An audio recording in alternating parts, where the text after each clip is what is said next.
Los que nos están siguiendo a través de Facebook y los que estamos aquí. Dios los bendiga, hermanos.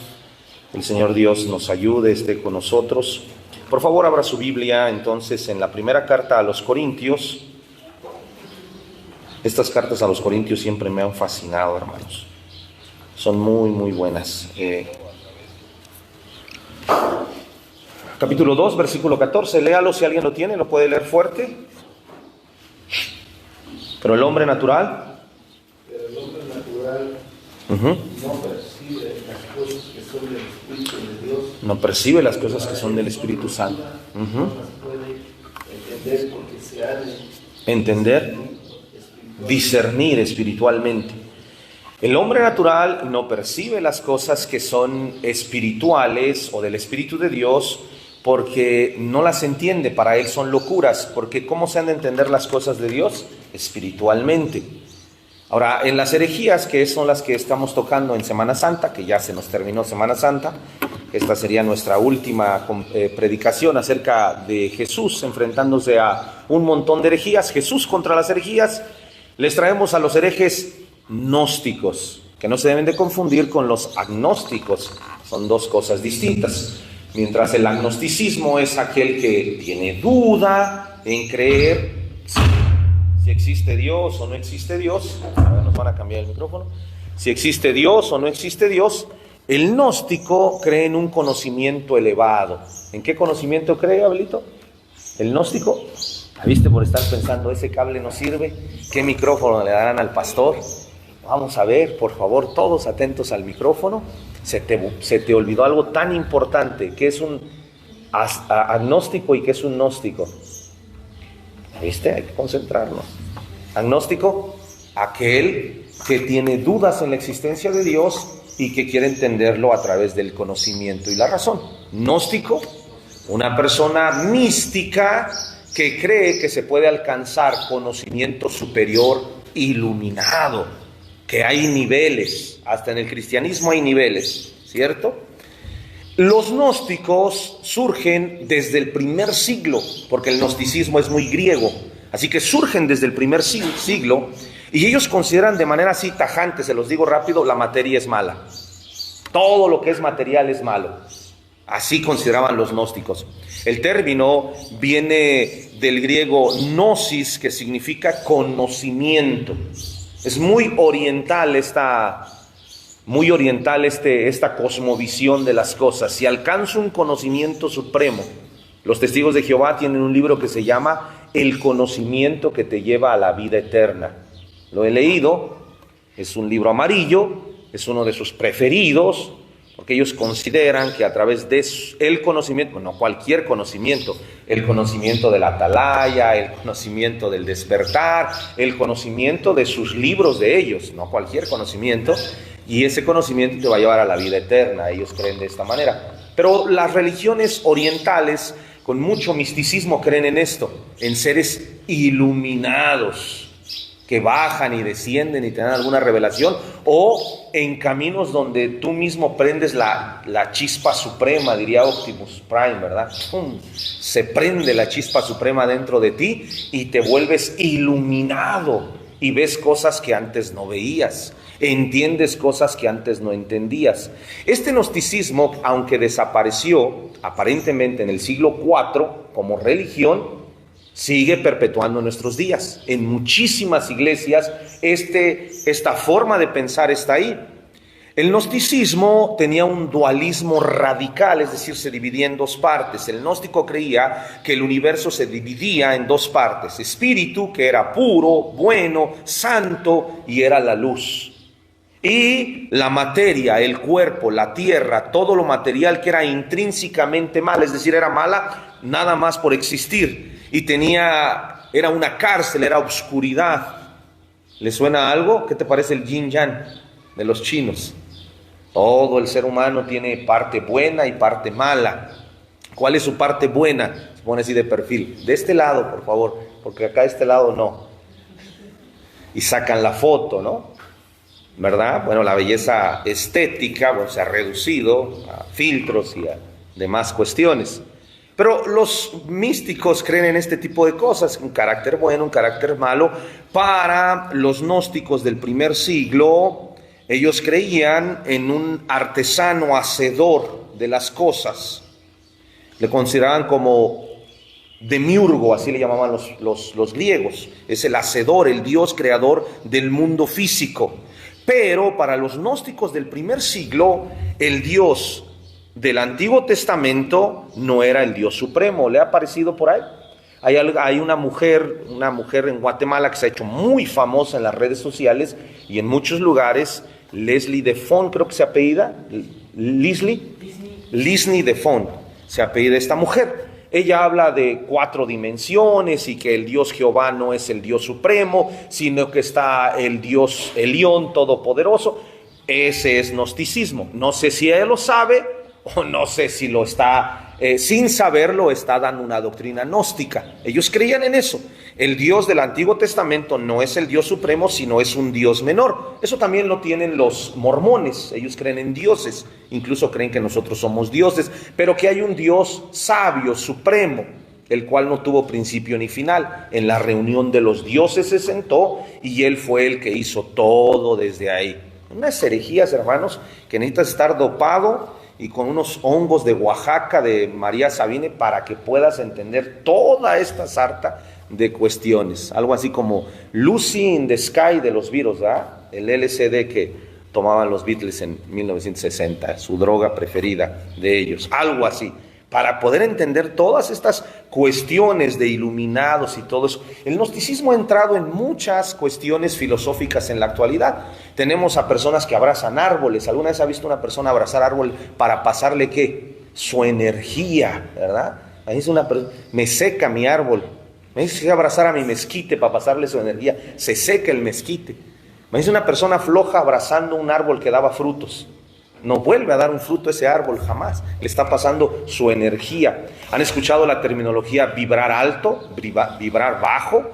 Que el que vibra alto, no, yo cuando llego a un restaurante se llena la gente, es que vibras alto. Estás peleando, es que vibras bajo, ¿verdad? De vibraciones y todas estas seres, los chakras y demás, el yoga, la meditación, encontrarte con tu ser interior que está ahí. Aquí hay hasta conferencias de sanando, hay una conferencia ahorita en la ciudad de Guadalajara, sanando el niño interior, para que todas esas energías negativas de tu infancia. Hay una serie turca que se llama Mi Otra Yo. Estaba yo hablando con una persona y me dice, no, es que hay enfermedades ancestrales que heredamos. Caray, y me dejó así y tuve que investigar. Y después dije, ¿dónde saca la información este amigo? Pues de Netflix, Mi Otra Yo, las turcas que se van allá a sanarse porque sus abuelas habían hecho ciertas cosas que todavía acarreaban y luego lo meten hasta ciencia. Me parece que científicamente a ese concepto, algo de Génesis, se me fue el nombre, pero que sí tiene que ver en un experimento social, personas que nacieron, de personas que estuvieron en el holocausto nazi, nacieron con nivel más grande de ansiedad, con algunas cuestiones, pero por herencia genética, que no tiene nada que ver con estas constelaciones ancestrales de tus seres pasados. En el cristianismo no le decimos así, en el cristianismo le llamamos, Gaby, maldiciones que generacionales, ¿verdad? Mi abuelo fue borracho, por eso yo soy borracho. No, porque yo quiero, es que heredé de parte de mi abuelo, ¿cierto? ¿Cómo no heredaste otra cosa? Entonces la materia, ellos creían en este tipo de cosas, un Dios menor que era hasta cierto punto ignorante y que cometió el error, salud, de atrapar la chispa espiritual dentro de cuerpos de carne. Este es el gnosticismo en la cruda realidad del primero, segundo y tercer siglo. Esto se enseñaba en las iglesias cristianas del primero, segundo y tercer siglo. Juan tiene que debatir en contra de ello porque se enseñaba. Había gente que exponía esto. Ellos creían, y la pregunta que surgía para todos los cristianos es, ok, si la materia es mala, ¿por qué Dios se encarnó? Y nació en forma de carne, según lo que leímos. ¿Cómo pudo Dios ser un hombre? Y entonces ellos decían, bueno, es que Jesús no es Dios. tendrías que haber quitado esa teología, forzosamente.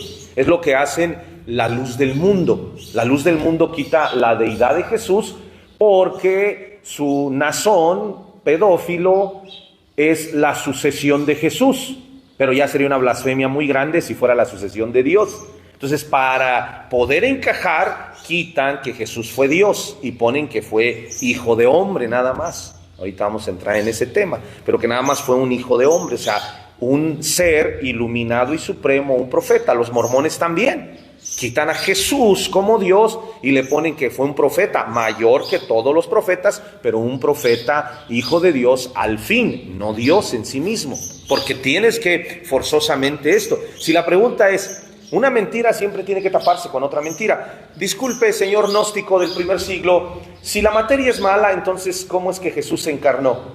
Bueno, es que Jesús se encarnó en una materia, pero Él no es Dios, es un maestro iluminado que trajo información a nosotros para que nosotros pudiéramos llegar a ese nivel de iluminación que Él alcanzó. Pero Él nada más nos trajo información. Si ve que se necesita una botella de aguardiente para entender estas herejías, sí están muy, muy terribles, ¿cierto? Entonces, el personaje clave de toda esta historia del gnosticismo primitivo es Valentín, es el gnóstico más famoso de Roma, aunque nació en Alejandría, Valentín, y no es el de la sierra, es el de Alejandría, para que no confunda. Este Valentín de Alejandría es famoso, se muda a Roma, y él decía que Jesús era un eón. Escuche la palabra eón, significa ser celestial, por si le quiere poner ahí a su hijo eón, ser celestial, aunque le salga como ser infernal, pero usted póngale eón, ser celestial, ¿verdad? Así que este Valentín creía que Jesús era un ser celestial que traía luz para liberarnos de nuestro demiurgo, es decir, de nuestro creador, del que nos hizo. Como se equivocó nuestro creador a la hora de hacernos, por eso estamos en pecado y por eso vivimos en una materia, Jesús nos trajo el conocimiento así, como un ser divino. Bajó y nos dijo, este es el conocimiento, libérense de ese cuerpo de muerte y salgan de ahí para que se conviertan en seres de luz. Como decía la vecina de mi mamá, las moscas son seres de obscuridad, ¿verdad, mamá?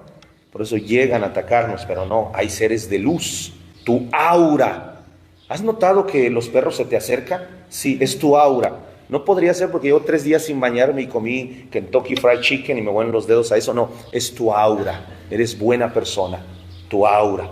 Cuando los niños juegan contigo, no es porque estás gordito y piensan que eres una botarga, sino por tu aura, que es una buena aura, significa que eres una buena persona. Tienes buena mano, siembras un árbol y luego crece tu aura poderosa. Y ahí vamos creyendo en energías, ¿verdad? Luego nos da toques, principalmente en febrero, cuando está seco todo y la energía recorre nuestro cuerpo. Ya ves, somos seres de energía. Por eso cuando se inventó la electricidad, todo lo querían curar con electricidad. Pobres homosexuales, una descarga de electricidad para que se le acomoden las neuronas. Un demente, métele electricidad para que se le acomode todo lo querían curar con electricidad. Se murió, métele electricidad, mira, hasta como que se está moviendo. ¿Cómo no se va a mover, hombre? Pero bueno, después pasamos a otras cosas más, ¿cierto? Fuentes seculares o históricas. Se descubrió, que no se debe de confundir con los rollos del Mar Muerto, hay una biblioteca de Nagab Hammadi en 1945, un grupo de pastores descubrieron en Egipto una biblioteca y descubrieron un montón de libros apócrifos. ¿Qué significa la palabra apócrifo? Oculto. Ahora, en nuestro contexto cultural, apócrifo recibe como algo no real, no canónico, ¿cierto? Algo mentiroso. Pero en la etimología de la palabra significa oculto. Y entonces estos descubren evangelios como Tomás, el evangelio como de Judas, el evangelio de María Magdalena, el evangelio de María, la madre de Jesús, y ahí muestran una visión gnóstica.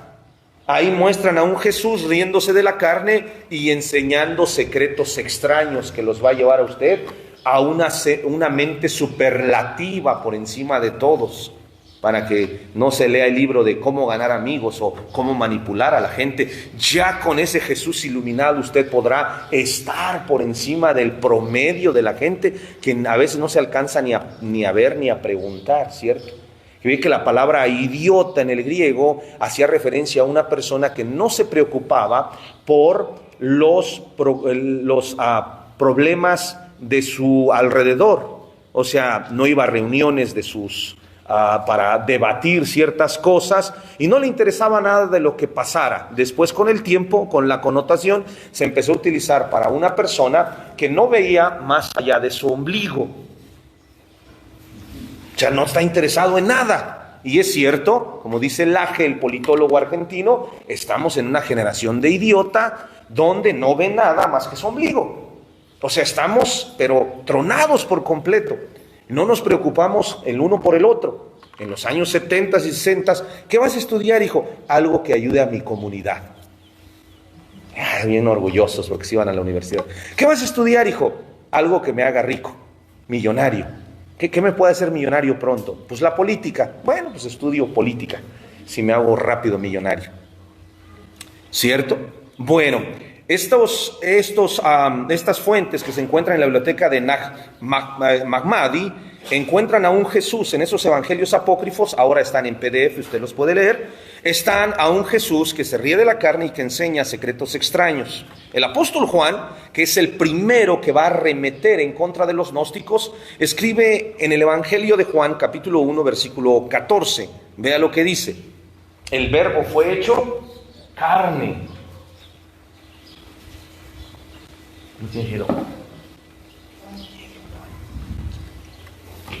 ¿Qué dice? ¿Alguien que lo pueda leer, por favor? Y aquel verbo fue hecho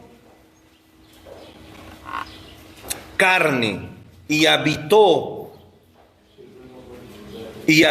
entre nosotros.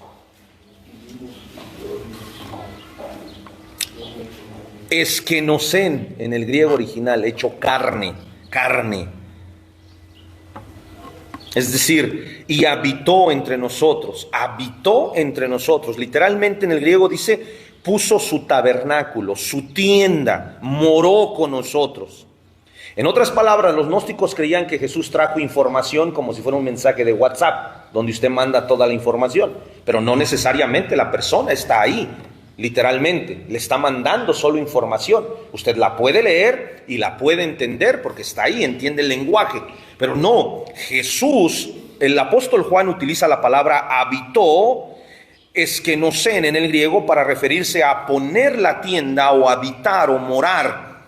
Es decir, Él se mudó al lugar de nosotros que es nuestra carne. Somos seres materiales, ¿cierto? Colosenses capítulo 2, versículo 8 y 9, Pablo también atacando. Y es interesante porque Pablo va a utilizar una palabra muy interesante. Gracias, Abelito, Dios te bendiga con una buena esposa. Abelito, te gustó. Mira que nadie os engañe por medios estoy en Colosenses 2, 8 y 9. Mira que nadie os engañe por medio de filosofías y huecas sutilezas, porque en él habita, escuche, corporalmente toda la plenitud de la deidad. Toda la plenitud de la deidad. En él habita toda la plenitud de la deidad. No es que Dios está dentro del cuerpo, sino que son de la misma sustancia de Dios. Esa es la Trinidad. Y aunque los unicitarios, los testigos de Jehová, la luz del mundo y otras sectas modalistas que no creen en Jesús como Dios, nos acusen que la Trinidad la inventó la Iglesia Católica, esa es una mentira histórica, un error histórico. No inventó la Iglesia Católica a la Trinidad, jamás. La Trinidad está implícitamente en la Biblia, es una doctrina fundamental de todo cristiano. Por eso no podemos llamar hermanos a ninguno que niegue la Trinidad de Dios, el Dios triuno. Que aunque sea complicado en entenderlo, no significa que no exista, ¿cierto? Así que Pablo usa una palabra incluso más fuerte en este pasaje que acabamos de leer, cuando dice, miren que nadie nos engañe. Está atacando directamente a los gnósticos con estas filosofías que están huecas y que son sutiles, que te engañan. Porque imagínense que a usted le dijeran que se va a convertir en Super Saiyajin GT, fase 3, si se mete a ayunar o a orar 24, 40, 48 horas. Y esto es muy común con la nueva oleada de el gnosticismo, el neosticismo. ¿Por qué? Porque la gente te dice, si te metes a ayunar, tú empiezas a tener poderes sobrenaturales. El primer poder que se te da es la lagaña del perro para que veas espíritus a medianoche. Que los abuelitos decían, ponte una lagaña de perro y vas a ver espíritus a medianoche. Entonces hablan de todas estas atmósferas y demás donde supuestamente vas a ver deidades supremas si haces o cumples con algún ritualismo. El apóstol, esas son filosofías huecas y sutiles. Pero escuche, él habita corporalmente. La palabra corporalmente que utiliza Pablo no es sarquis de carne, sino utiliza la palabra soma en el griego, que quiere decir cuerpo humano, literal. Y esto le molestaba mucho a los gnósticos, pero Pablo está atacando esa doctrina del primer siglo. Es decir, Dios no está un poquito en Jesús. La palabra que dice ahí, plenitud de la deidad, esa palabra se traduce como esencia del Dios mismo. Es lo mismo, está hecho exactamente de lo mismo. Exactamente de lo mismo. Como cuando usted dice, esa sopa no me gustó más la que está en la olla, pero pues sí es la misma. Nada más quieres pelear, ¿verdad, viejo?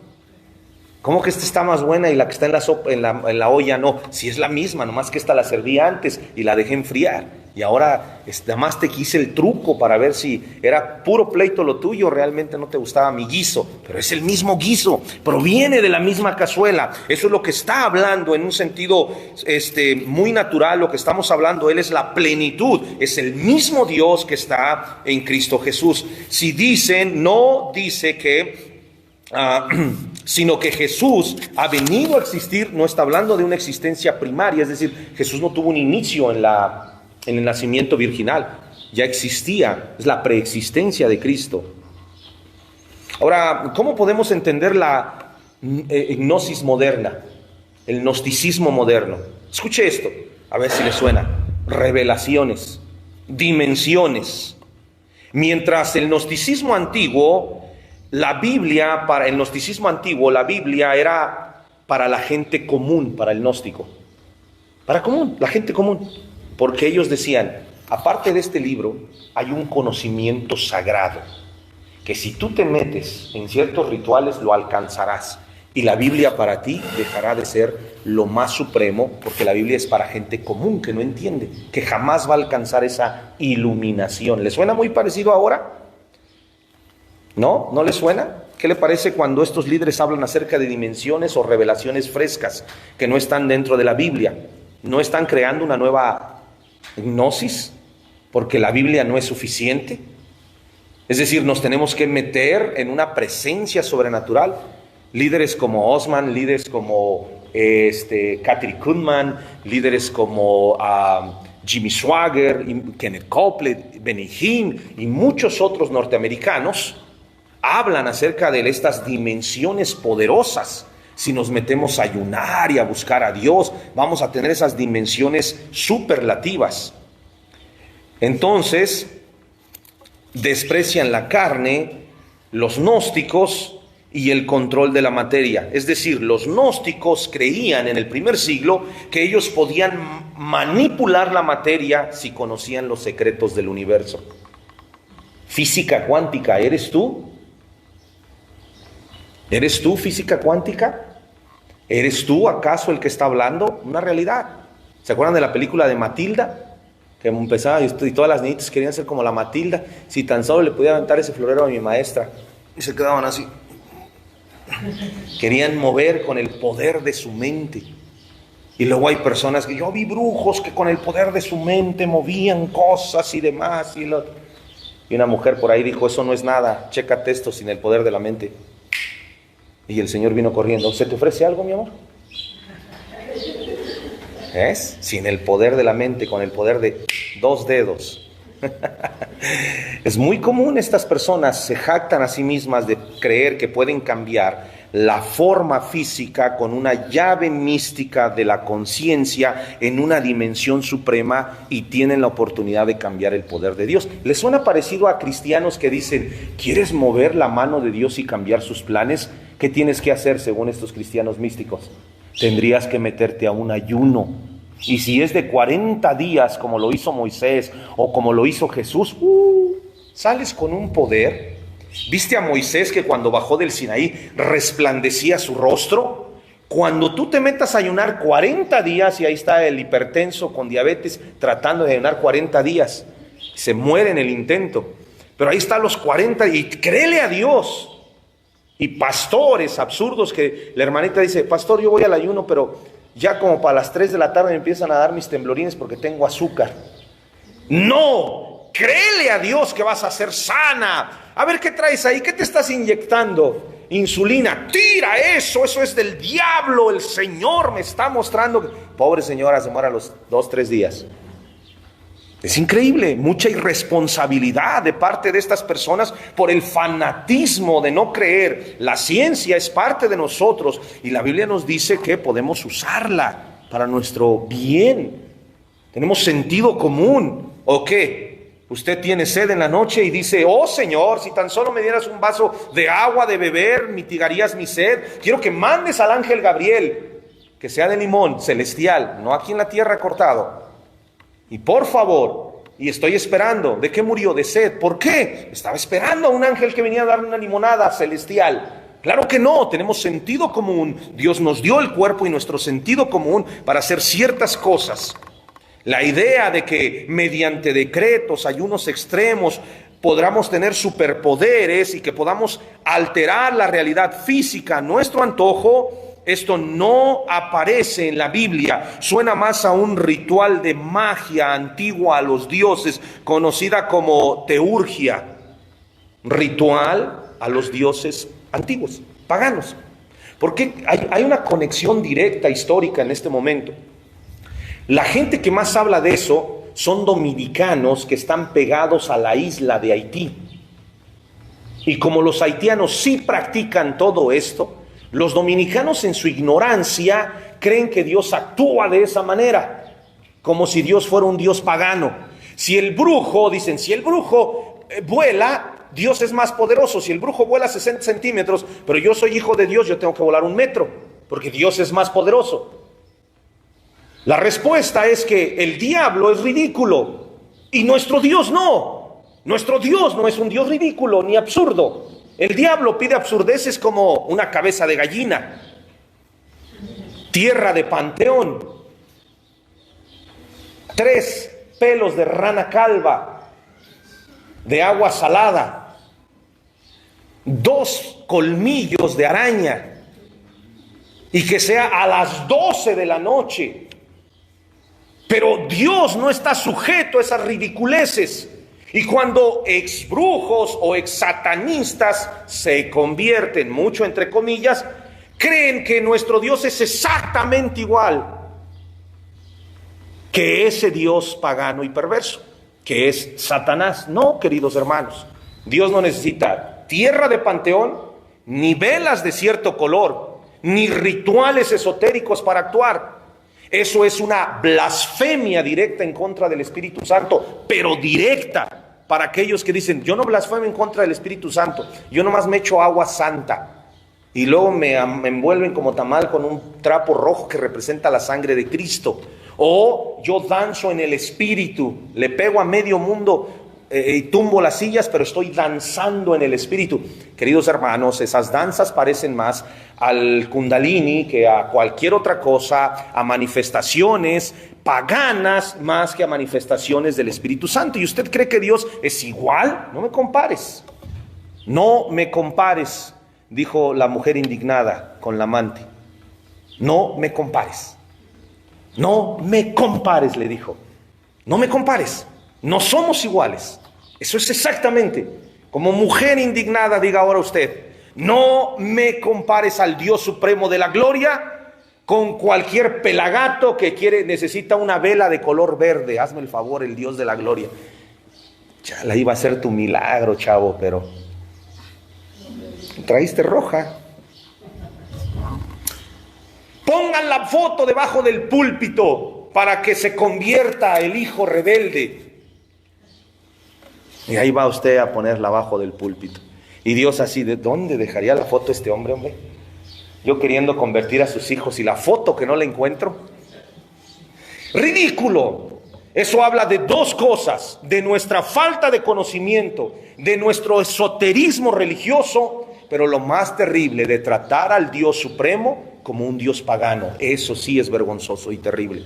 Jamás en nuestra vida acontezca algo como eso, queridos hermanos, de que tratemos a nuestro Dios todopoderoso como un Dios pagano. Es que Dios se mueve en medio de la unción. ¿Unción de qué? Si la palabra es ungido, Cristos, Crestos, lo que desciende, lo que está, lo que Dios nos eligió. Y todo aquel que es cristiano y ha aceptado a Cristo Jesús tiene en su corazón el sello del Espíritu Santo como arras de la promesa que Cristo vendrá por nosotros. Eso es lo más maravilloso. Cuando usted se convierte en cristiano, el Señor da las arras de su promesa, que no tenían que ver con las arras que hoy manejamos en las bodas, que le dice, a ver, dale una moneda al pastor. Eso significa que vas a dar el diezmo y lo demás vas a ser una buena administradora. Y apenas da vuelta el amigo y la muchacha ya pagó 3 sesiones en la estética porque le arreglen el pelo con el dinero. ¿No? Qué buena administradora. No tiene nada que ver con eso las arras en el Antiguo Testamento. En el contexto cultural de la época, lo que está sucediendo es que los judíos hacían un pacto que se llamaba desposorio y dejaban unas monedas, se iban y regresaban al año para que en ese pacto de desposorio la mujer tuviera la garantía de que él iba a regresar a casarse con él, esas moneditas. La garantía de nosotros de que Dios va a regresar, Cristo regresará por su iglesia, es el Espíritu Santo.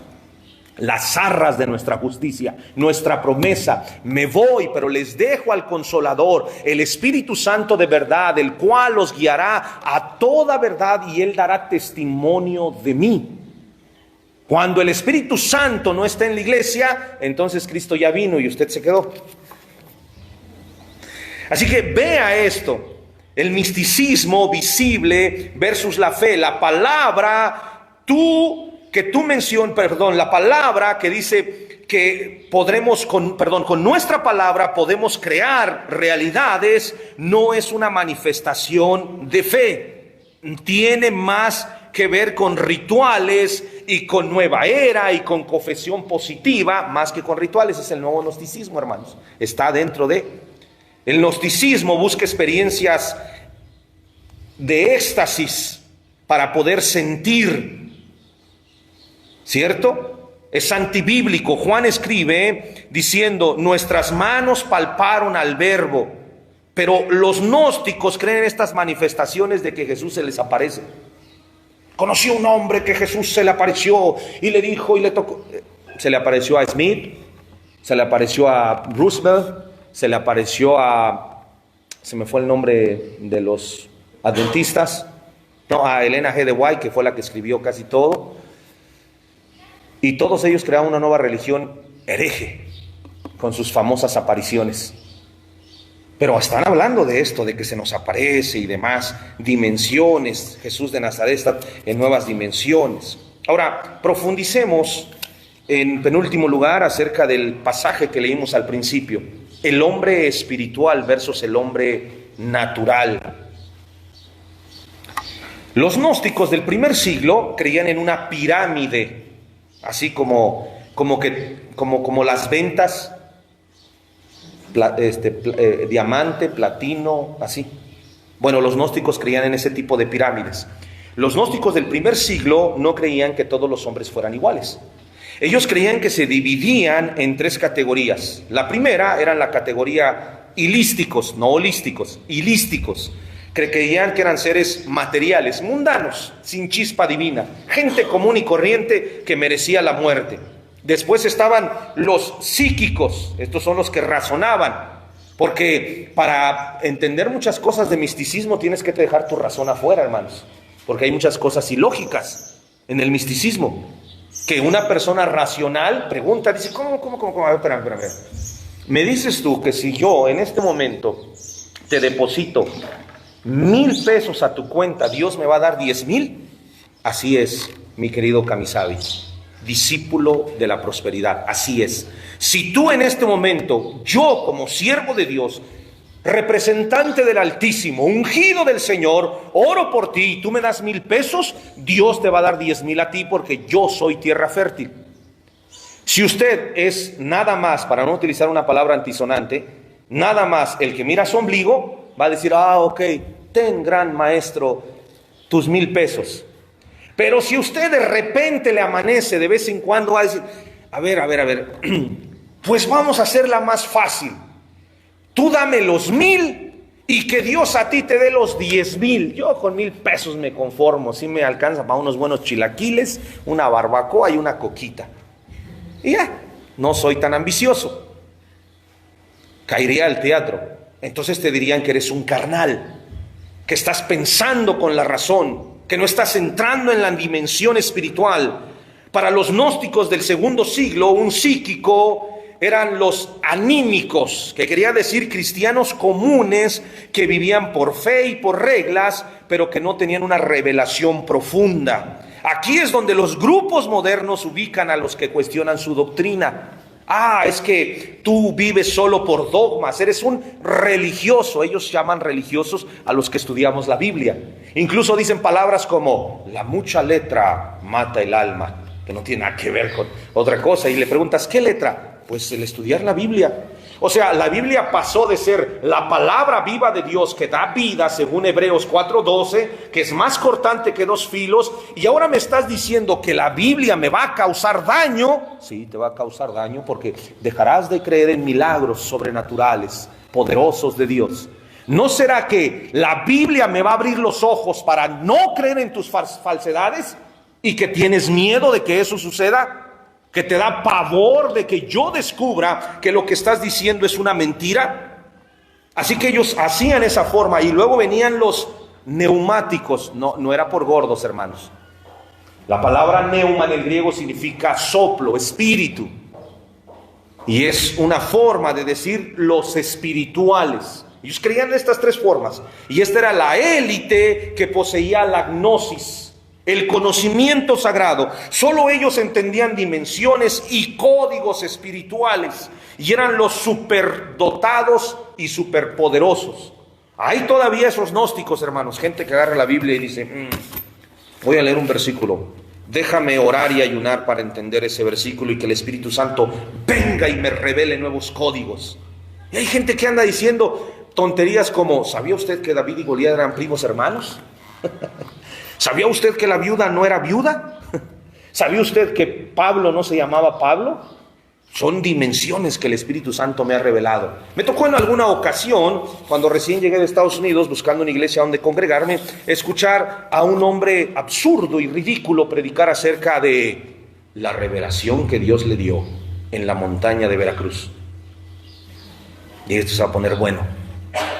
Cuando uno se mete en comunión con el Señor le revela cosas tan extraordinarias como, ¿sabía usted que Hernán Cortés era satánico y adorador de la muerte? Y todos así, ¡claro! ¿No sabe que Cristóbal Colón utilizó calaveras para llegar a América? Todos, ¿cómo le llamó? A una la Pinta, así le dicen a la muerte en Tepito. A otra la Niña y a otra la Santa María. Eso lo revela el Espíritu Santo. Obviamente me salí, hermano. No pude sostener tanta herejía ni tanta absurdez. Es un insulto para mi pequeño cerebro que a veces puede pensar. Así como cuando me venden un pan embarrado de mayonesa, 3 libras de lechuga y una carne de como 6 meses guardada, y le ponen McDonald's arriba y dice 200 pesos. Me mareo. Un insulto para mi pequeña inteligencia que tengo. No creo que valga eso. Bueno, este hombre habló así, me salí. Después habló una sarta de tonterías. Este tipo de personas hablan así. Creen que al leer la Biblia ellos van a recibir así revelaciones sobrenaturales que nadie va a entender porque no están a su nivel espiritual. ¿Lo entiende? ¿Sí lo entiende o no está a mi nivel espiritual? ¿Lo logra comprender, hermanos? Dimensiones y demás. Ahora, el error que cometen este tipo de personas es que en la actualidad utilizan jerarquías blindadas. Si yo soy el pastor Fíjate mi lógica gnóstica, farsante. Si yo soy el pastor, ¿quién está más cerca de Dios? ¿Usted que nada más viene a congregarse o yo que soy el pastor? Ah, ¿verdad? Pues yo que soy el pastor. Si yo estoy más cerca de Dios, ¿quién podría recibir una revelación mejor? ¿Yo o usted? Pues yo. Y si ayuno, oro y me levanto a las 4 de la mañana a orar, ¿quién podrá tener más chance de tener más poder? ¿El que se levanta a las 4 o el que se levanta a las 11 a orar? Porque se durmió tarde viendo TikTok. Mundano, carnal. El que se levanta, y eso le llaman dimensiones, y quiere decir que usted tiene un poder de unción mayor. Y ahí sacaron su palabra unción. Los ungidos, la unción, la unción, la unción. Y todo es unción. Pero yo estoy más ungido que tú. Por eso la gente corre desproticada cuando dicen, va a venir un sanador de no sé dónde. O sea, es tan absurdo como el que tiene la cura de todo. Pero como lo tiene vigilado la CIA, el FBI, el Rockefeller, porque son dueños el señor está en un ranchito así escondido, que nadie sepa, en un jacalito, y te cobra bien barato, 200 pesos para sanarte, pero sana todo, él tiene la cura de todo, y te da una botellita con agua, la misma que le da al del cáncer, la misma que le da al diabetes, la misma que le da al de la hipertensión, es la misma, pero te sana, no hombre, yo de ahí me empecé a sentir mejor. Nada más que él no quiere que nadie se entere, porque se entera va a venir el FBI, lo va a detener y lo van a matar. Y cuando se va el farsante de ese lugar, la gente inocente, que mira nada más su ombligo, llega y dice, yo creo que ya lo agarró el FBI. Por eso ya no está. Qué bien me hacía yo sentir con ese señor. Y me cobraba bien barato. Había ocasiones en que ni me cobraba nada más la primera consulta de 1,000 pesos y ya la segunda me decía, no, ya está bien así. Por un vaso de agua con sal, 1,000 pesos. Ganancia pura y neta. La gente cree en estos místicos también, pero ahora del ámbito cristiano. Viene un superapóstol, superprofeta, él trae unción, él va a sanar, vamos, corra, vamos, paguemos. VIP, platea, luneta, ¿qué más hay? Y cobran. Meet and green. Ah, caray, what is that? Dijo el gringo. I'm sorry for you, si no hablas inglés, vas a estar terminando en las gradas. Ahí donde lo merecemos. Entonces hay un abuso de las famosas dimensiones y la mística en el gnosticismo moderno. El ayuno y la oración no se ven como actos de humildad ni humillación ante Dios, sino como una herramienta espiritual que puedes utilizar para lograr chantajear a Dios. Como dijo una vez alguien, ¿no ves que estoy llorando y bien fuerte? ¿Por qué no me compras lo que estoy pidiendo? Mírame cómo sufro. ¿Verdad? Como el tiktokero. Así sufría yo y le dio hasta tiempo de grabarse y luego subió su video llorando y que está llorando y que está muy necesitado porque nadie quiere que se dé cuenta. Cuando tienes que llorar en el baño para que nadie se dé cuenta, más de 1 millón de reproducciones. Dios mío. El mundo y esta gente cree que puede chantajear a Dios a través de sus ayunos y sus oraciones. Y por eso hacen sacrificios. Se levantan en las madrugadas, se van a los montes a ayunar, hacen un montón de cosas porque le vendieron la historia de que si logro hacer eso puedo manipular la realidad física y Dios puede actuar a mi favor. Y después bajan así, como bien llenos de... Y son como los hipócritas, mudan su rostro para decir que están ayunando. ¿Qué tiene, hermano Luis? ¿Por qué ando en ayuno, pastor? No, estás comiendo, ¿no? Estás comiendo y llegas. No gustas comer conmigo. Estoy en ayuno. No puedes. ¿Y qué haces en la calle si estás en ayuno? Vete a tu casa, encierra tu casa, cierra la puerta y tu Padre que te ve en privado te va a recompensar en público. No seas como los hipócritas, Mateo capítulo 6, no seas como los hipócritas que aman mudar su rostro para darle tristeza a la gente y decir que están en ayuno. Y andan así, hermano, lo veo más flaco. Sí, verdad, estoy en ayuno. Y a todo el mundo le dicen que están en ayuno. Es una cosa increíble, y eso piensan, y la gente que escucha ese tipo de cosas cree que esa persona es más espiritual y habla de poderes, de unción, de niveles. ¿Qué quiso decir entonces Pablo en la primera carta a los Corintios que leímos? Pero el hombre natural no percibe las cosas que son del Espíritu. Pablo no está haciendo una diferencia entre una élite mística. Es decir, el hombre natural no es un cristiano que no ha alcanzado un poder de iluminación dentro de. El hombre natural es alguien que no ha aceptado a Jesús en su corazón. Ese es el hombre natural. No alguien que está ya dentro de la iglesia y que es cristiano y que es un neófito. Son dos cosas distintas. Un neófito es aquel que es nuevo en la fe y por ende, si es nuevo en la fe, está aprendiendo de la fe. Apenas. No está en un nivel de conocimiento como una persona que lleva años escuchando mensajes y leyendo la Biblia. Él es neófito, nuevo, pero no está hablando de un nivel de élite, alguien que está más por encima. Lo que Pablo está diciendo es un incrédulo, un hombre natural, un incrédulo no puede percibir lo espiritual. ¿Y quién es el hombre espiritual? Todo cristiano que tiene el Espíritu Santo. ¿Y quién tiene el Espíritu Santo? Todo aquel que haya aceptado a Jesús. No hay una nueva revelación, no hay hablar en lenguas, no hay un nuevo bautizo, no hay absolutamente nada de eso. Cristo está con, el Espíritu Santo está con aquellos que han creído y han aceptado. Note la diferencia. Los carismáticos surgieron hace 100 años. Son los que más han crecido. Más de 630 millones de cristianos en el mundo en la actualidad se consideran carismáticos. Ellos dicen que tienen al Espíritu Santo.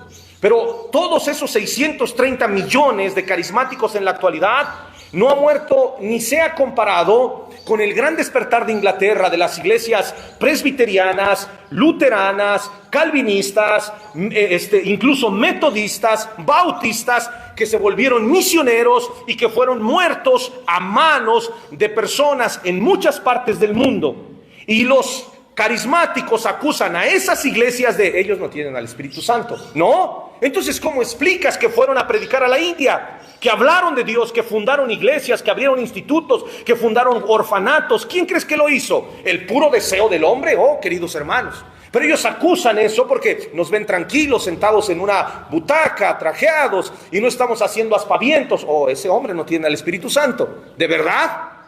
Muéstrame tu fe y yo te muestro mis obras. Muéstrame tus obras y yo te muestro mi fe. Tener al Espíritu Santo no tiene que ver con manifestaciones locas. Para eso está el Aquafest. No la iglesia. Para eso está el Aquafest, para que se vaya usted o el Polimarch cuando vino al centro. Para eso está ahí. No para la iglesia, no es para eso. Es un recinto donde aprendemos de Dios. No venimos a fingir que estamos gozosos, pegándole a medio mundo, girando como si fuésemos trompos. Entonces, Pablo habla acerca de esto. El hombre que no es nacido de nuevo es un hombre natural, no entiende las cosas de Dios, está muerto. Aunque tú le hables de Dios, no quiere de Dios. Él piensa que tiene a Dios en su corazón. Él dice que porque se levanta y dice así, Chuchito, échame la mano, ya Dios está con él. Es un hombre natural, no logra captar lo que viene del Espíritu. La superespiritualidad jamás se mide por manifestaciones místicas, sino por la sujeción de la palabra. Pablo habla en 1 Corintios 14:37, le da un golpe. Si alguno se cree profeta o espiritual, reconozca que lo que escribo son mandamientos del Señor y obedézcanlo. Ahí es donde se mide la espiritualidad. Ve que el poeta, el salmista de Guatemala, en su canción hereje, Jesús, verbo y no sustantivo, dice: la viejita era la más religiosa de mi cuadra, pero me ponchó muchas pelotas, haciendo alusión a de qué le importaba estar todo el día leyendo la Biblia si era tan mala que cuando una pelota se volaba para su casa, le quitaba la alegría a un niño ponchándole su pelota y aventándosela toda ponchada y diciéndole: no vuelvas a aventar tu pelota acá. Pero en la iglesia se persignaba como 20 veces, usaba escapularios, rosarios y andaba con su lío bajo el brazo. Ahí es donde se mide la espiritualidad de una persona, jamás en movimientos esotéricos. A mí no me vengan con el cuento del el culto estuvo poderosísimo, el pastor trajo una palabra de unción solo porque el pastor es... Y cuando sale el pastor sale... sí. No necesitas desgañotarte para que una persona entienda el mensaje, es más, no entiendes nada. Solo cuando dice: ¿cuántos pueden dar gloria a Dios? Todos los que solo miran su ombligo gritan: me.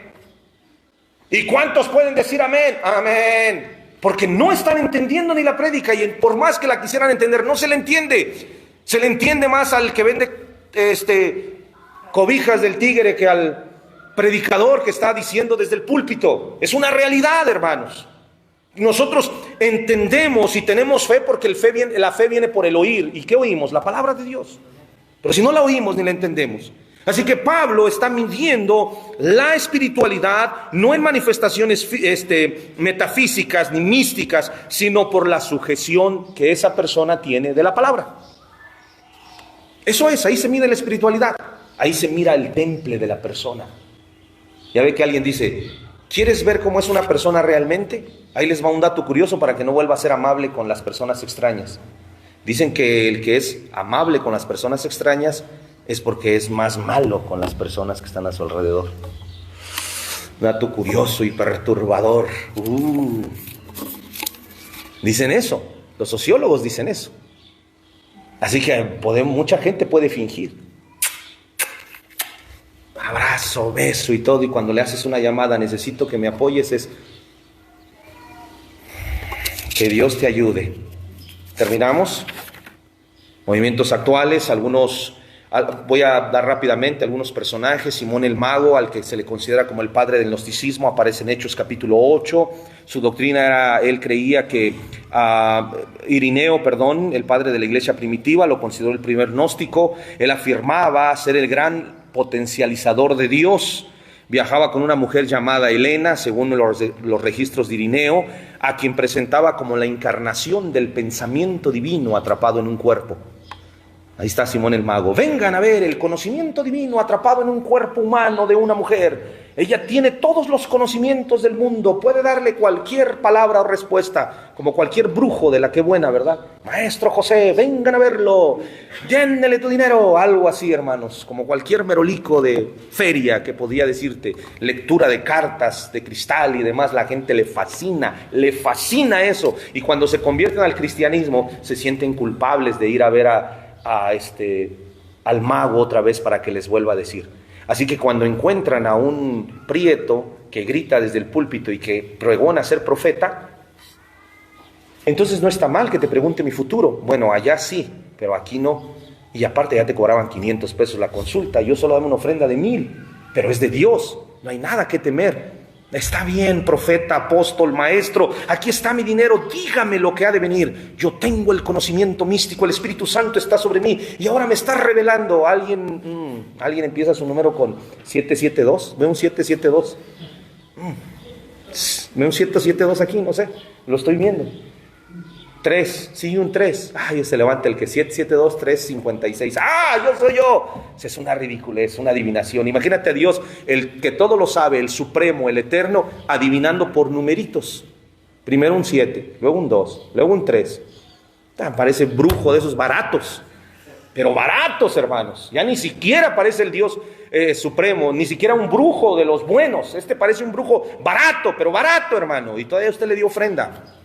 Pero muy barato, el abuso de dimensiones místicas y más, ¿cierto? Su doctrina, su legado introdujo la idea de que la salvación viene por medio de reconocer nuestra propia divinidad y por rituales mágicos para controlar a los ángeles que gobiernan el mundo. ¿Les suena muy parecido?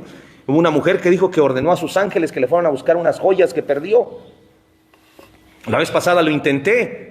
Estaba yo trabajando en el calorón y dije, ángeles, vengan a mí ahora y ayúdenme a acomodar esta piedra. Se los ordeno en el nombre de Jesús. Antes Dios no me mandó un rayo, ¿verdad?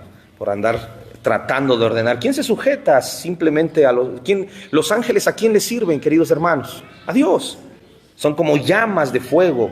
Son sus mensajeros, se cuentan por millares de millares, pero están sujetos al Dios de la gloria. No es la angelología, usted no es misada para mandarle a Rafael y Donatello a que vayan y lo defiendan. Usted es un siervo de Dios. Y le dijo el ángel, ciertamente, levántate, Juan, que yo soy un consiervo tuyo. Es decir, somos exactamente igual de inútiles, nada más con una diferencia. Tú eres un miserable pecador, mientras que yo soy un ser puro. Pero ambos nos debemos al único y Señor, al Curios, al Señor Dios Todopoderoso, al único Dios supremo. A Él nos debemos y a Él nos sometemos. ¿Qué me estás mandando? Es como el hermano menor mandando al mayor, una orden que dio el padre. Somos exactamente igual. Y luego mis hijas dicen, ¿por qué te debe de ser si tú también eres mi hermana? Pero yo soy la mayor. ¿Pero qué? A ti te mandaron. Y se empiezan a agarrar. Un día se lo va a sonar un ángel por andar dando órdenes. Que ángeles vengan a mí. Si no es Pegaso, hermano. Si no es la cadena de Andrómeda, hermana. ¿Cierto? Así que ese fue su legado. Valentín, intelectual de Roma, originario de Alejandría, se trasladó a Roma. Su doctrina fue un gnóstico más influyente. Casi se llega a ser obispo de Roma. Enseñaba que el universo surgió de una serie de emanaciones divinas llamados eones, es decir, todos esos seres espirituales y demás.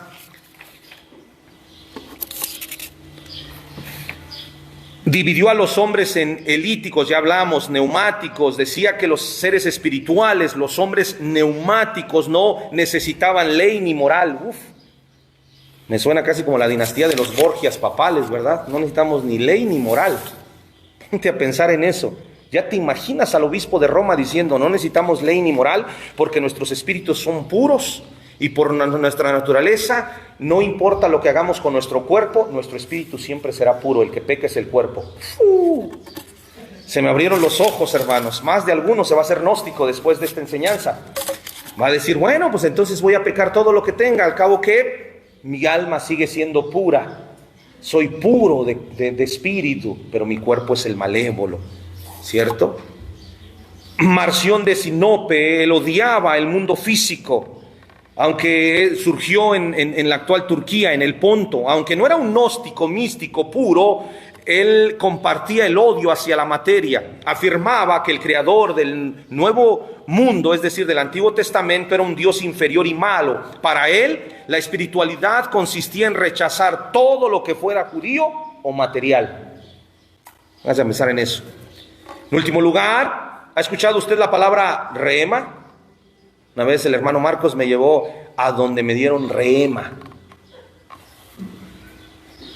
Una señora chaparrita, morenita, gordita se me acercó y me dijo, Rabashaba, Labashaba, eso no se lo puedo traducir porque no tengo el don de traducción de lenguas, pero me aventó ahí unas lenguas y luego agarró y me puso la mano y me dijo, así dice el Señor, mientras estaba en una cueva recibiendo el rema de Cristo. Y luego se movió y le quité su mano y le digo, quítese señora, ¿qué trae? ¿Por qué conmigo? ¿Yo qué le debo?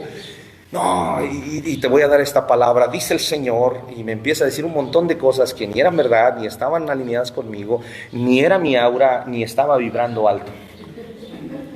Sentí una vibra baja de ella, hermanos, que tuve que salir de ahí y agarrar una rama de pirul para que su aire no me llevara. Es increíble que la gente piense eso. Y me viene a decir una sarta de tonterías. Está bien. Para los incautos que solo ven su ombligo, una profecía universal cae de perlas. Los que medio queremos razonar en la vida, entendemos y decimos, este me está engañando. El Señor me está mostrando aquí una persona que ha sufrido mucho. El Señor me ha dicho, Omar, he visto tus días de lágrimas y de angustia, y he visto tu desesperación. Y sé que me has pedido algo, una respuesta que yo te dé. Y me vas a decir amén, como me... una respuesta que Dios te ha mandado. Pero dice el Señor, fíjate lo que dice el Señor, no temas, yo estoy contigo. No desmayes siguiendo pidiendo eso. Yo lo traeré pronto a tu vida. El Señor te va a llevar de gloria en gloria, de triunfo en triunfo. Y lo que tanto pero ¿qué le he pedido? Por favor, profeta, dígame qué, con seña, con santo, fecha, día, hora, ¿a qué hora se lo pedí? ¿Qué le pedí? Dígamelo, porque todos los que están aquí están creyendo que usted le está dando la profecía a todos, porque todos le han pedido algo a Dios. ¿Alguien le ha pedido algo a Dios? ¿Sí? ¿Alguien le ha pedido algo que el cual no ha recibido y sigue en espera? Sí, pues sigue esperando, hermanos, porque no creo que lo vaya a recibir. Y estas personas, estos maestros místicos, hablan de un nuevo movimiento de revelación del Rema. Es un movimiento apostólico y profético. Muchos líderes de este movimiento, que es la nueva forma apostólica, operan bajo una estructura puramente gnóstica de jerarquía. El apóstol, el patriarca, el profeta, el pastor y luego los diáconos cercanos al pastor. Y todavía te sientas a la mesa del pastor y dice, Debe de ser un privilegio para ti, mi pequeño hombre de las nieves, sentarte al lado del ungido de Dios. Y usted así de, el pastor me miró, el pastor me volteó a ver. Terminó el culto y el pastor me hizo así. Si no es Messi, hermanos. El pastor no es Messi. El pastor es un simple hombre que Dios utilizó para predicar su palabra, tan imperfecto como usted, tan lleno de errores como usted. ¿Quiere saber cómo es su pastor? Conviva con él. Y va a decir, yo pensé que mi pastor sí era más espiritual. Yo pensé que ya estaba en un nivel de rema más elevado. Y resulta que le gusta hasta el Dragon Ball Z. Ese pastor es mundano. Se sabe hasta todos los coritos.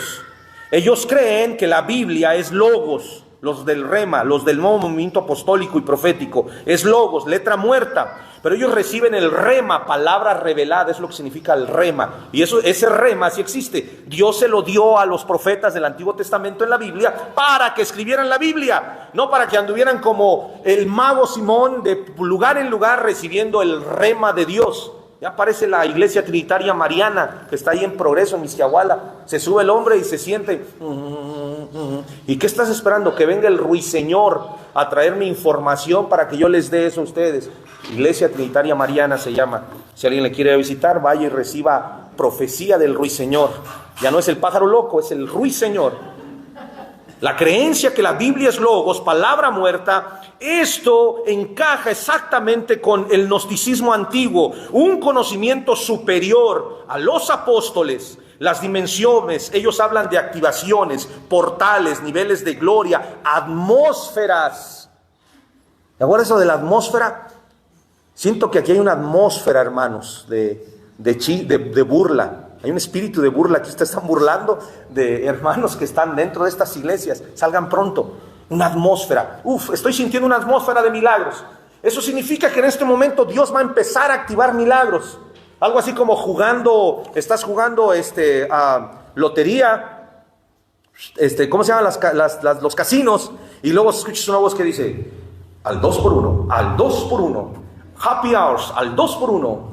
Lo que ganes se multiplicará. Y ¡pum! Es una atmósfera de milagros. Ahora esos milagros empiezan a mover por todos lados. Es tiempo de pedir tu milagro. Pero dura una hora.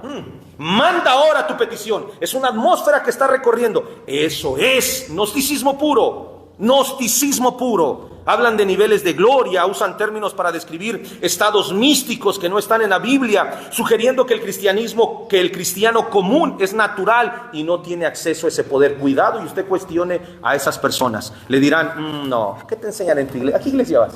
Con el pastor Adán. Él no cree ni en los milagros. No, él se casó. Es un milagro. No creo que no pueda creer en los milagros. No creo que no pueda creer en los milagros. Pero no, él no cree ni en los milagros. Él tiene letra muerta, mucha teología, poca acción. ¿Acción de qué? Vamos a danzar todos, hermanos, y nos grabamos para que vean que sí creemos también en el poder de Dios. Queridos hermanos, creemos que nosotros, y nos llaman hombres naturales, que no entendemos y no tenemos acceso a ese poder. No, quizá no somos gente manipulable para su movimiento. Y en último lugar, el movimiento de la ciencia de Mary Baker Eddy se originó en el siglo XIX, pero tiene una gran influencia hasta la actualidad. Enseña, escuche bien, las enfermedades, el pecado, la muerte, y todo eso no son otra cosa más que alusiones de la mente. Si logras contener tu mente y logras controlarla, esa conexión te va a llevar a lo divino, a todo lo espiritual, y podrás sobreponerte a todo lo terrenal. Es decir, tengo hambre, pero el poder está en mi mente. No es verdad, no tengo hambre. Algo así como, ¿no te alcanza para carne? El frijol es una muy buena cereal, lo puedes combinar con algún otro y casi le da el potencial de carne. No tienes por qué estar pensando en una arrachera. Come frijol, es más sano y más barato. En esas palabras lo que decía, ¿estás enfermo? Todo eso es un problema de tu mente. Te enfermas porque estás pensando cosas. Pero si empezaras a pensar en las cosas espirituales y tuvieras ese conocimiento divino, tus problemas se acabarían. Vamos a buscar esa iluminación. Y obviamente la teología de la prosperidad, el famoso decreto de la prosperidad. Decreta ahora, tus palabras tienen poder para crear realidades. Una distorsión de Proverbios capítulo 18, versículo 21. En la lengua está el poder de la vida y de la muerte. Que todo el contexto está hablando de que la gente que es así como yo, de hocicona, en cualquier rato se lo van a sonar. Así que no crea que no van a venir algunos gnósticos modernos a decirme, ¿y usted qué? Nada, pues deje de andar de hablador porque me va a conocer. Soy cristiano, pero si hablan mal de mí, me quito lo cristiano y nos arreglamos. ¿Cómo ve? Y si yo le digo, pues como quieras, mi boca me va a condenar. Ese es todo el contexto, pero ellos no. Ellos dicen que si yo declaro y decreto un Lamborghini, voy a decretar un Lamborghini en Ixmiquilpan para que se me quede en el primer tope. Amén. ¿Por qué no declaramos primero que se arreglen las calles, verdad? Un Lamborghini se quedaría ahí, pero estamos declaramos esto, declaramos lo otro. Ponemos la planta de nuestro pie sobre algo porque todo lo que pisara nuestra planta y lo declaráramos será nuestro. Y ahí usted está el soltero pisando cada rato. Si usted siente eso es porque lo están declarando para sí mismo. Ven al ser humano como un pequeño Dios que puede manipular las leyes espirituales del universo. Es el regreso del misticismo de Simón el mago. Usan a Dios como una energía para obtener beneficios en la materia, mientras que desprecian la soberanía de Dios. Escuche bien, usan a Dios para recibir beneficios materiales, mientras que desprecian la soberanía de Dios. ¿Y qué si usted está enfermo? Porque así Dios lo quiso. Bueno, está enfermo porque así Dios lo quiso. Y Dios quiere sacrificarlo a usted. Imagínese a una familia que jamás dejaría entrar la palabra de Dios a sus vidas, porque son arrogantes, orgullosos, lo que usted quiera. Pero se enferma a alguien de esa familia, el más importante. Y de repente invitan a alguien a orar. El hombre se sana y luego se muere. Pero la palabra ya entró en esas personas. ¿No fue la voluntad de Dios que ese hombre muriera? ¿Por qué achacarle que si está enfermo es porque no es la voluntad de Dios? Como conclusión, la palabra de Dios es suficiente, no necesitamos reima ni nuevas revelaciones. Primera de Timoteo 3:16, Hebreos capítulo 1, versículo 1 y versículo 2. El único mediador entre nosotros y Dios es Cristo Jesús. No necesitamos ungidos, ni profetas, ni padres espirituales que intercedan por nosotros. Nos necesitamos acercar con todo el corazón a Dios. Si alguno me pregunta aquí, pastor, ¿alguna vez ha orado por mí? Muchas veces he orado por usted. Y entonces, pastor, ¿por qué no se solucionan mis problemas? Porque el problema es de usted, no mío. Y porque no soy Dios para solucionarle sus problemas. Intercedo por usted, oro por usted. Anhelo que sea prosperado y que las cosas que usted le están lastimando puedan salir de su vida, pero no soy Dios, ni tampoco soy usted. Usted está actuando como usted quiere actuar y Dios actúa como Él quiere actuar. Y si usted no se lo pide, que es el más interesado, ¿por qué se lo he de pedir yo? Un hombre tenía muchos problemas, así que me citó varias veces, pastor, ayúdeme, le di consejería, le digo, pastor, ¿qué hacemos? Le digo, vamos a ayunar. Perfecto, pastor, ¿cuándo? Pues está el día. ¿A qué horas? Pues empezamos a las 5 de la mañana, nos aventamos 24 horas de ayuno y luego nos aventamos otros 2 días y así vamos poco a poco. Te voy a apoyar en tu caminar porque tú eres el que lo necesita. Sí, pastor, eran las 11 de la mañana, no había llegado el compa. Me habló como a la 1 de la tarde, pastor, ¿todavía puedo ir? Amigo, es tu problema, no es el mío. ¿Cómo crees que te voy a estar esperando todo el día? Si tú, que eres el del problema, no tienes interés, ¿por qué crees que yo tendría interés por ello? No, pues usted es el pastor. Claro, y por eso estuve aquí temprano, pero tú no tienes ningún interés. El problema es tuyo, al que le lastima es a ti, al que se siente mal eres tú. Si tú no haces nada por ti, no esperes que otra persona venga y lo haga. El único que realmente intercede por nosotros sin esperar nada es Dios. Y Cristo es nuestro único mediador, no necesitamos ungidos, ni absolutamente nada. Nuestra creación y nuestros cuerpos son importantes, son regalos de Dios. Corintios primera carta, capítulo 10, versículo 31 y Colosenses capítulo 2, versículo 20 y versículo 23. Nuestros cuerpos son, nuestra materia es importante. Si no coma un montón de grasa, si muérase de una sobredosis de grasa, se le tape la arteria. Claro que no, somos importantes. Nuestro cuerpo, es templo del Espíritu Santo, lo tenemos que cuidar. Tiene que ver bien, estéticamente, así como su pastor. Bueno, unos kilos menos, pero se tiene que cuidar. Y en último lugar, el sacerdocio es universal, es para todos los creyentes. No hay una élite de ungida. Primera de Pedro, capítulo 2, versículo 9. Y primera de Juan 2, 20.